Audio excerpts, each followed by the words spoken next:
Yan, good morning po sa inyo lahat, For today's video, gagawa po tayo ng pork steak. At makikita niyo po yan, napaka-yummy, napakasarap. Una, mag-prepare na po tayo ng mga ingredients. Kalamansi, sibuyas na puti. Yan.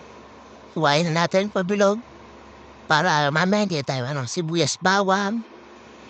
Yan, hiwain natin sibuyas sa yung bawang. Hiwain na rin natin. Tapos yung pork loin po yan binili ko. Lagyan po natin ng toyo. Tas kalamansi. Bigyan po natin ng kalamansi. Yan.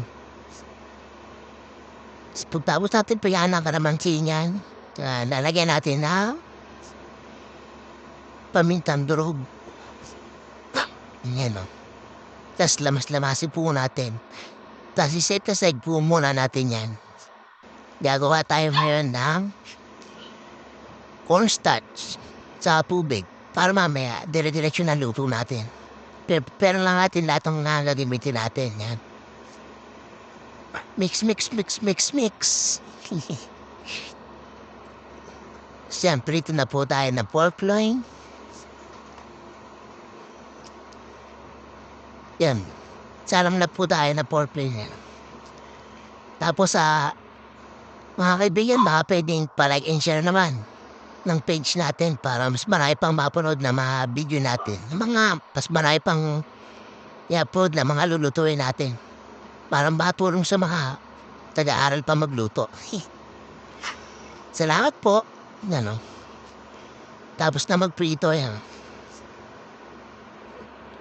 Yan, pork loin.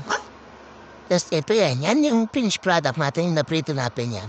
Na pork loin. Ngayon, papainit tayo ng gasarola. Yung mantika na pinagpritohan natin, yung po yung ginamit natin. Magigisa na po tayo ng bawang at sibuyas niyan. Yan, bawang. Tapos, sibuyas. Tapos yung pinambabara natin ng pork loin, yung po na gamitin natin Huwag niyo po itatapon yun. Pinambabara natin ng pork loin kanina. Ilalagay po natin yan dyan. Tapos,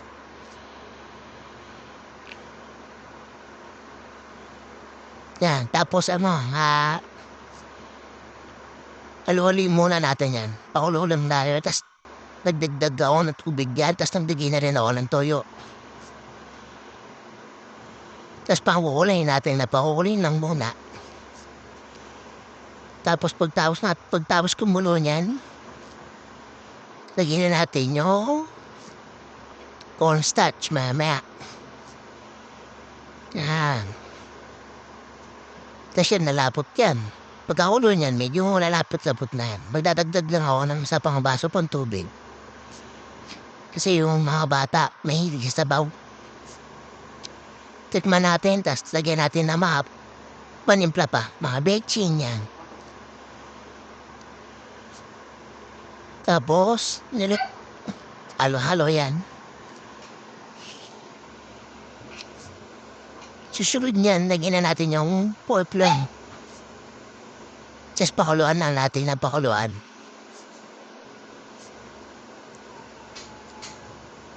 Napanood yung video ko pa, pwede pong pa-share natin para mas marami pang mapanood.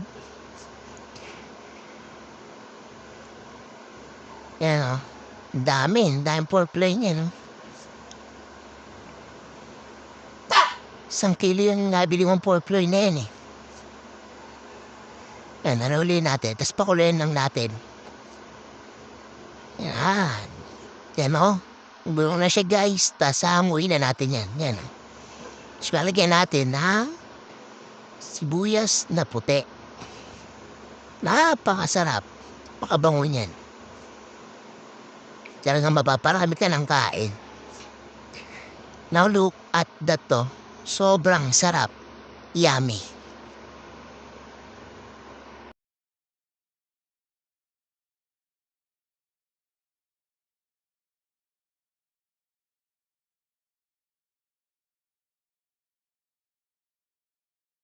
Yan na yung pork steak natin.